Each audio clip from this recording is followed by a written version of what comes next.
घास काढणारे माणसं जास्त पाहायला मिळतात.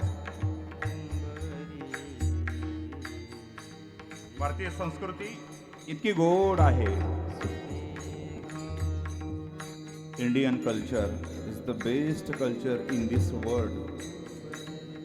भारतीय संस्कृती विश्वात ग्रेट आहे.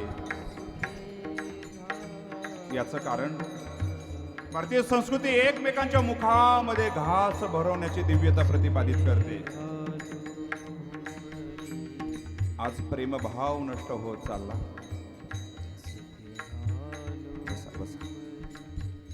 प्रेमभाव नष्ट होत चालला. माझा आवाज. प्रेमभाव नष्ट होत चालला. पत्नी पतीला कोर्टामध्ये घेऊन खेचायला लागली. या पुणे जिल्ह्यामध्ये जमिनीचा पैसा एवढा यायला लागला, बहीण भावाला कोर्टामध्ये घेऊन जायला लागली. तिचा स्वाभिमान नष्ट होत चालला. कन्यादान केल्याच्या नंतर जे काही माझ्या पतीच्या घरामध्ये असेल, शिळी भाकरी असेल, ताजी असेल, ती मी आनंदाने सेवन करणार, हा भाव राहिला नाही. पाठीमागे केवढे वाद विवाद आई वडिलांनंतर बहीण भावामध्ये जमिनीच्या पैशावरून. ऐका किती काला गोड शिकवतोय आपल्याला. किती कालाचं तत्वज्ञान गोड आहे. एकमेका देऊ मुखी, एकमेकांच्या मुखामध्ये तो काल्याचा घास देऊ. ही भारतीय संस्कृती किती विलक्षण आहे. ऐका आजही भारतीय संस्कृतीचा बोलबाला समग्र राष्ट्रामध्ये गाजतोय, बाहेरच्या देशामध्ये गाजतोय. युरोपच्या जवळजवळ 33% लोकांनी हिंदू संस्कृती आत्मसात केली. 33% लोकांनी भारतीय धर्म, हिंदू धर्म स्वीकारला आहे. युरोपच्या सगळ्या राष्ट्रांनी हिंदू धर्म विलक्षण आहे, ग्रेट आहे. मला सांगा, साधं कॅलेंडर तुम्ही घेता का नाही? 20 रुपयाचं कॅलेंडर. त्या कॅलेंडरमध्ये 1 वर्ष अगोदर चंद्रग्रहण आणि सूर्यग्रहण लिहून ठेवलेलं आहे का नाही? बोला बरं जरा तुम्ही. आहे, लिहून ठेवलेलं आहे 1 वर्ष अगोदर.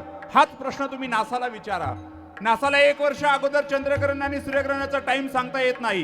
ग्रहण जवळ येऊ द्यावं लागतं, अरब खरब रुपये खर्च करावे लागतात आणि मग करोडो रुपये खर्च करून नासाने सांगितलेलं ग्रहणाचा टाइम, नासाने सांगितलेलं ग्रहणाचा मध्यकाळ, नासाने सांगितलेलं ग्रहणाचा मोक्ष काळ ऑलरेडी 20 रुपयाच्या कॅलेंडरमध्ये 1 वर्ष अगोदर लिहून ठेवणारा जगातला सगळ्यात सायंटिफिक धर्म कोणता असेल तर तो माझा वैदिक सत्य सनातन हिंदू धर्म हा विश्वाचा सगळ्यात ग्रेट धर्म आहे. विश्वाचा सगळ्यात ग्रेट धर्म आहे. अलौकिक तेजस्वी दिव्य धर्म आहे तो. त्या धर्माला नष्ट करण्याकरता आता जवळजवळ सगळे राष्ट्र एकवटलेले आहेत. ऐका, हीच आपली घडी आहे जिंकण्याची. हीच परिस्थिती आहे आता आपल्याला जिंकण्याची. आता जर आपण एकजूट राहिलो नाही तर आपण नष्ट होऊ शकतोय. कारण आजही भारत देश हिंदू राष्ट्र नाहीये. फाळणी होताना तिकडं मुस्लिम, इकडे हिंदू, मग इथं हिंदू राष्ट्र का नाही? किती मोठा गोंधळ, किती मोठी छेडछाड हिंदू लोकांशी झाली, ही गोष्ट लक्षात यायला तयार नाही गेली 70 वर्षामध्ये. ऐका, मी कोणत्याच राजकीय भाष्याच्या अनुषंगाने करत नाही, कोणत्या पक्षाच्या अनुषंगाने बोलत नाही. तुम्ही सगळेजण सगळ्या पक्षातील आहात. मी धर्माच्या अनुषंगाने बोलतोय, माझ्या राष्ट्राच्या अनुषंगाने बोलतोय. ज्या राष्ट्राने या जगाला फिलॉसॉफी शिकवली, ज्या राष्ट्राने हजारो तेजस्वी दिव्य विचार जगाच्या समोर ते ठेवले, आणि आजही सगळे राष्ट्र एकमुखाने म्हणतायत जर मानव जात टिकवायची असेल आणि सुख समाधान शांतनी राहायचं असेल तर भारताला शरण गेल्याशिवाय जगात कोणाला ऑप्शन नाही. एवढी दिव्यता भारत देशाकडे आहे, एवढी भव्यता भारत देशाकडे आहे. या भारत देशामध्ये 70 वर्षात हिंदू राष्ट्र 100 कोटी आहोत आपण. त्या 100 कोटीमध्ये आजही आपल्याला हिंदू राष्ट्र करता यायला तयार नाही. आजही आमची भगवद्गीता सिलेबस मध्ये नाहीये. आज त्यांची फिलॉसॉफी शिकवण्याकरता, त्यांचे धर्मग्रंथ शिकवण्याकरता केंद्रातून पैसे जात आहेत. मग आज आमची भगवद्गीता येणाऱ्या पिढीला शिकवण्याकरता केंद्रातून पैसे नाही. आजही भारत देशामध्ये पूर्णतः गोबंदी नाहीये, गोहत्या बंदी नाहीये. आजही भारत देशामध्ये कोणी येतोय गोळ्या घालतोय. परवाचं पहलगाम मधलं दृश्य पहा, काय विदारक दृश्य ते पाहून गेलं. धर्म विचारून गोळ्या घातल्या. म्हणून मी नेहमी सांगतो,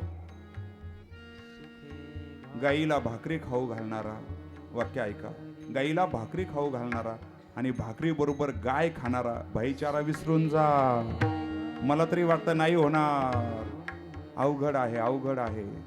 तुम्ही सावध व्हा, खंबीर बना.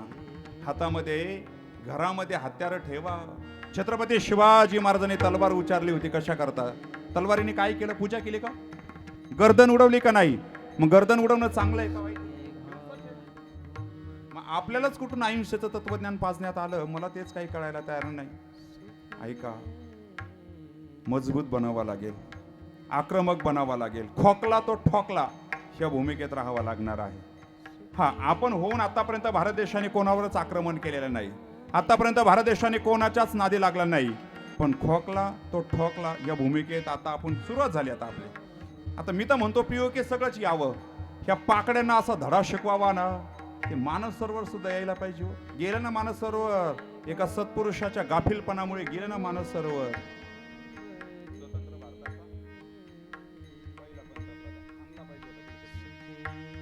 त्याच्या गाफीलपणामुळे गेलं ना मानस सरोवर.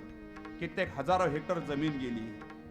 आजही भारत देशाचा गौरवशाली दिव्य तत्वज्ञान आहे की एकमेकांच्या मुखामध्ये आम्ही घास देऊन तो आनंद द्विगुणित करू. आज प्रपंच सांभाळा, एकजूट राहा. ऐका, जसं आपण कॅशलेसकडे चाललोय ना, कॅशलेसकडे, तसं आपल्याला एक दिवस कास्टलेसकडे पण जावं लागेल.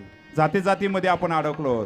तुम्हाला विचारलं तुम्ही कोण आहात, तुमची आयडेंटिटी एवढीच आहे की मी हिंदू आहे, बस हीच गोष्ट आपल्याला एक दिवस मोठं करणार आहे. आणि पण ती सांगायची आपण त्या दिव्यतेने एकत्र येऊन कार्य पाहणं. ऐका, एकमेकांच्या मुखामध्ये घास देऊन काल्याचा आनंद द्विगुणित करणे भारतीय तत्वज्ञान आहे. ही संतांनी दिलेली केवढी मोठी शिकवणूक आहे. आणि म्हणून आज जगद्गुरु श्री तुकोबराय सांगतायत,